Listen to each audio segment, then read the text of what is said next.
தமிழகத்தில் இன்று எங்கெல்லாம் மழை பெய்யும்? வானிலை தகவல். தென்னிந்திய பகுதிகளின் மேல் ஒரு வளிமண்டல கீழடுக்கு சுழற்சி நிலவுகிறது. குமரிக்கடல் மற்றும் அதனை ஒட்டிய பகுதிகளின் மேல் ஒரு வளிமண்டல கீழடுக்கு சுழற்சி நிலவுகிறது. தென்கிழக்கு அரபிக்கடல் மற்றும் அதனை ஒட்டிய வடக்கு கேரள பகுதிகளின் மேல் ஒரு வளிமண்டல கீழடுக்கு சுழற்சி நிலவுகிறது.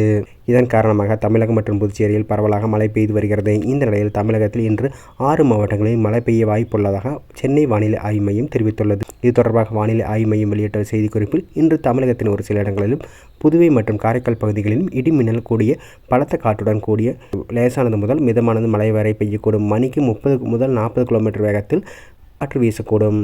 கோயம்புத்தூர் மாவட்டத்தின் மலைப்பகுதிகள், நீலகிரி, ஈரோடு, கிருஷ்ணகிரி, தருமபுரி, திருப்பத்தூர் மற்றும் வேலூர் மாவட்டங்கள் ஓரிடங்களில் கனமழை பெய்ய வாய்ப்புள்ளதாக தெரிவிக்கப்பட்டுள்ளது. சென்னை மற்றும் புறநகர் பகுதிகளை பொறுத்தவரை இன்று வானம் ஓரளவு மேகமூட்டத்துடன் காணப்படும். நகரின் ஒரு சில பகுதிகளில் லேசானது முதல் மிதமானது மழை வரை பெய்ய வாய்ப்புள்ளது. அதிகபட்ச வெப்பநிலையாக 34 35 டிகிரி செல்சியஸ் ஒட்டியும், குறைந்தபட்ச வெப்பநிலையாக 26 27 டிகிரி செல்சியஸ் ஒட்டி இருக்கக்கூடும் என வானிலை ஆய்வு மையம் தெரிவித்துள்ளது.